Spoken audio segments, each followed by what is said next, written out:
പൊതു ഇടങ്ങളിൽ ഫ്ലെക്സുകളും ബോർഡും സ്ഥാപിക്കുന്നവരുടെ എണ്ണത്തിൽ കൊച്ചിയിൽ യാതൊരു കുറവുമില്ല. തദ്ദേശ സ്ഥാപനങ്ങളുടെ നേതൃത്വത്തിൽ ഇടക്കാലത്ത് ഇവയ്ക്കൊരു ഇടവേളയൊക്കെ ഉണ്ടായിരുന്നു. പക്ഷേ തിരഞ്ഞെടുപ്പ് കഴിഞ്ഞതോടുകൂടി വീണ്ടും ഫ്ലെക്സുകളും പോസ്റ്ററുകളും സജീവമാവുകയാണ്. ഹൈക്കോടതി പല ആവർത്തി പറഞ്ഞിട്ടും രാഷ്ട്രീയ പാർട്ടികളടക്കം ഉത്തരവ് ഗൗരവമായി കാണുന്നേയില്ല.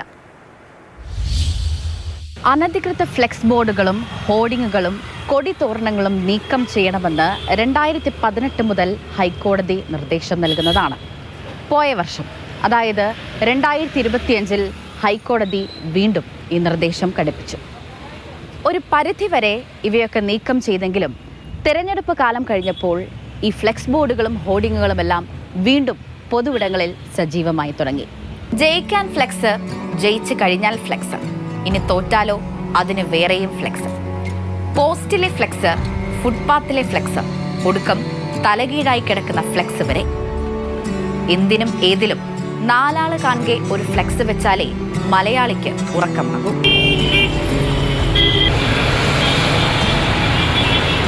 റോഡരികിലെ അനധികൃത ഫ്ലെക്സ് ബോർഡുകൾ യുദ്ധകാലാടിസ്ഥാനത്തിൽ നീക്കം ചെയ്യണം, അല്ലെങ്കിൽ കറുത്ത പിഴ ഈടാക്കും. ഇതായിരുന്നു ഹൈക്കോടതിയുടെ കർശന നിർദ്ദേശം. എന്നാൽ കോടതി വിധിക്ക് മഷിയുണങ്ങും മുൻപേ കേരളത്തിലെ റോഡരികുകളിൽ വീണ്ടും ആശംസാ പ്രവാഹമാണ്. തദ്ദേശ തിരഞ്ഞെടുപ്പ് കഴിഞ്ഞു, നിയമസഭാ തിരഞ്ഞെടുപ്പ് അടുക്കുന്നു. എങ്ങും വൃത്തികേടാകുന്ന പൊതുവിടങ്ങൾ മാത്രം.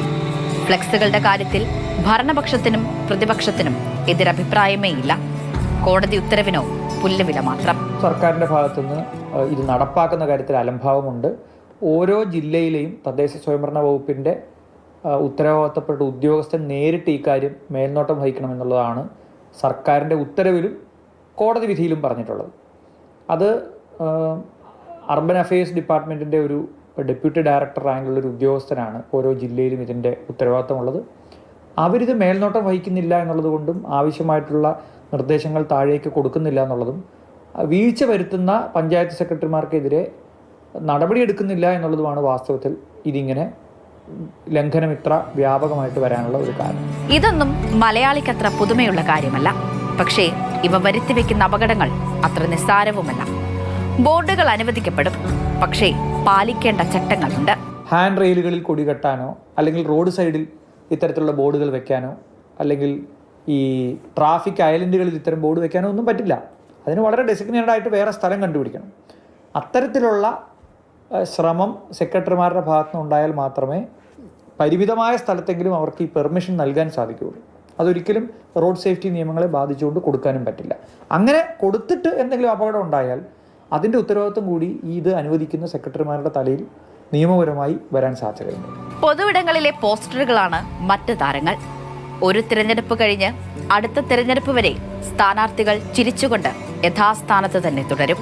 കേരളത്തിൽ ഓരോ എലക്ഷൻ കഴിയുമ്പോഴും, ഓരോ പ്രധാനപ്പെട്ട ഉത്സവങ്ങൾ കഴിയുമ്പോഴും നമ്മുടെ ഒക്കെ റോഡ് സൈഡിലുള്ള മതിലുകൾ ആരോടും ചോദിക്കാതെ വന്ന് ഈ വൃത്തികേടായിട്ട് ഈ പോസ്റ്ററുകൾ പതിക്കുകയും അങ്ങനെ ആകെപ്പാടെ ഒരു എലക്ഷൻ കഴിയുമ്പോൾ നമ്മുടെ നാട് കണ്ടുകൂടാത്ത വിധം വൃത്തികേടാവുന്നൊരു സ്ഥിതിവിശേഷമുണ്ട്. ഇത് മറ്റു സ്ഥലങ്ങളിലൊന്നും കാണാനില്ല. ഒരു കാലത്ത് ഏറ്റവും കൂടുതൽ പോസ്റ്ററുകളും ചിത്രങ്ങളും ഒക്കെ പതിപ്പിച്ചിരുന്ന തമിഴ്നാട് സിനിമാ പോസ്റ്ററുകൾ ഉണ്ടായിരുന്ന ഒരു സ്ഥലം. ഇന്നിപ്പോൾ മദ്രാസൊക്കെ വളരെ ക്ലീനാണ്. കേരള പോലീസ് ആക്ടിലെ 120D ആണെന്നാണ് എൻ്റെ ഓർമ്മ, വകുപ്പ് ഉപയോഗിച്ചുകൊണ്ട് കേസെടുത്ത് ഇത്തരം ആളുകൾക്കെതിരെ, പോസ്റ്റർ പതിക്കുന്ന ആളുകൾക്കെതിരെ നടപടി സ്വീകരിക്കാവുന്നതാണ്. അത് പോലീസ് ഒരിക്കലും ചെയ്യാറില്ല. ഇലക്ഷൻ കമ്മീഷൻ ഇത് വളരെ കർക്കശമായിട്ട് ഇടപെടേണ്ടതാണ്. അങ്ങനെ ഉണ്ടാവുന്നില്ല. പൊതുമുതൽ സ്വകാര്യ മുതലെന്ന് കരുതുന്ന മനോഭാവമുള്ളവരോടാണ് നിയമങ്ങൾ എല്ലാവർക്കും എല്ലാ കാലത്തും ബാധകമാണ്. പൗരത്വ ബോധമെന്നുണ്ട്. അതറിയില്ലെങ്കിൽ പഠിക്കുക തന്നെ വേണം.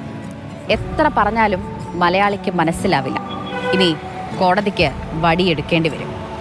ക്യാമറമാൻ മനോജ് മാടശ്ശേരിക്കൊപ്പം സ്നേഹമോൾ ലൈനാൻ, മാതൃഭൂമി ന്യൂസ്, കൊച്ചി.